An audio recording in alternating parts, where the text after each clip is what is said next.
Vote bank है, जो vote bank Sapa के साथ जाता है तो उसको फायदा मिल सकता है। सुब्रत पाठक साहब हमारे साथ जुड़ गए, भारतीय जनता पार्टी के तेज तर्रार सांसद हैं और अब उनसे भी हम बात करेंगे। सुब्रत पाठक साहब, आपका स्वागत है बीपी गंगा में। सुब्रत पाठक जी, क्या कहना आपका? समाजवादी पार्टी धन्यवाद। छोटी पार्टियों के साथ गठबंधन करके भारतीय जनता पार्टी को चुनौती देना चाहती है, ओबीसी वोट बैंक में सेंधमारी करना चाहती है। क्या आपको लगता है? अभी महानदेव के अध्यक्ष हमारे साथ मौजूद थे, उनका कहना है कि साहब सपा के साथ हम जाएंगे और सपा को फायदा इससे होगा। आपका क्या कहना है? देखो, 0 × 0 = 0। तो कुल मिलाकर मेरा सिर्फ इतना ही कथन है कि ठीक है, केशव जी जो महान दल के जो अध्यक्ष हैं वो समाजवादी पार्टी के साथ गठबंधन किए हैं, लेकिन क्या उनके समाज ने समाजवादी पार्टी के साथ गठबंधन कर लिया क्या? यदि वो समाज की राजनीति करते हैं तो सबसे बड़ी चीज़ यही है। तो कुल मिलाकर जैसा कि हमने कहा, अभी आपने 2019 का लोकसभा का चुनाव देखा, जब सपा और बसपा का आपस में गठबंधन था। उससे पहले आपने 2017 का चुनाव देखा, जब कांग्रेस और समाजवादी पार्टी का गठबंधन था। तो किसी दो के गठबंधन हो जाने से कुछ नहीं होता है, नीचे का गठबंधन बहुत महत्वपूर्ण होता है। तो कुल मिलाकर लेकिन आज जो एक स्थिति है, आज मोदी जी के कारण से, उत्तर प्रदेश में योगी जी के कारण से आज आम जनता ने आपस में गठबंधन कर लिया है, सभी जातियों ने आपस में गठबंधन कर लिया है। और गठबंधन का जो सबसे बड़ा कारण है वो समाजवादी पार्टी का चरित्र है। जब सरकार में ये आते हैं तो इनका दूसरा रुख होता है, जब सरकार में नहीं होते हैं तो इनका दूसरा रुख होता है। सरकार में आएंगे तो हाथ में तलवार होगी और जब सरकार में नहीं रहेंगे तो दोनों हाथ जोड़े खड़े रहेंगे। तो जनता इनके चरित्र को समझ चुकी है।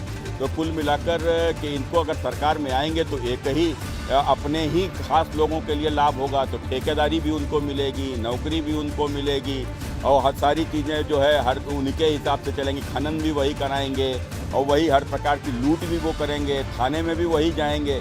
तो कुल मिलाकर जनता ने इनका चरित्र देखा है किस प्रकार है और उसके बाद किस प्रकार से फिर ये आतंकवाद को बढ़ावा देने का काम करते हैं। किस प्रकार से आपने देखा कि उत्तर प्रदेश में किस प्रकार से आतंक फैलाया जाता था, दंगे होते थे, बात पे के ऊपर दंगे होते थे, कभी कोई थाना फूंक दिया, कभी किसी चौकी को फूंक दिया। ये सब हुआ है उत्तर प्रदेश में। समाजवादी पार्टी का ये चरित्र है। समाजवादी पार्टी की पहचान ही गुंडों की पार्टी बन के रहेगी। तो मुझे नहीं लगता केशव जी जिस समाज की बात करते हैं ये समाज उत्तर प्रदेश का बहुत भला समाज है और सही मायने में मेहनत मजदूरी करने वाला समाज है।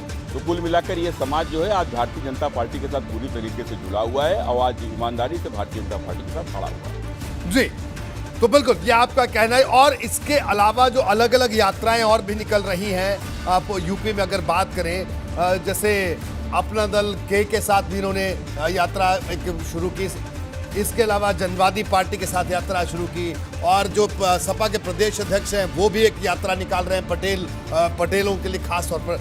तो सुब्रत पाठक साहब, ये यात्रा जो निकालना है, देखिए इस यात्रा निकालने में तो बीजेपी एक्सपर्ट थी या है, हम कह सकते हैं। तो आपको लगता है कि आपकी एक्सपर्टी का फायदा ये लोग उठा ले जाएंगे इस बार, या अभी भी आपको लगता है कि आप लोग एक्सपर्ट है यात्रा निकालने में? देखो कुल मिलाकर जनता के बीच में सभी लोग जाते हैं, सबको जाना भी चाहिए। ये लोकतंत्र का बहुत बड़ा त्यौहार होता है कोई भी चुनाव।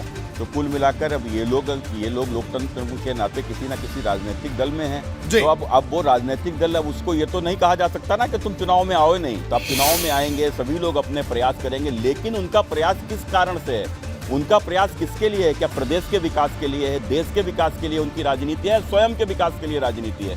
समाजवादी पार्टी का तो चरित्र ही है कि तो स्वयं के विकास के लिए राजनीति उनकी है।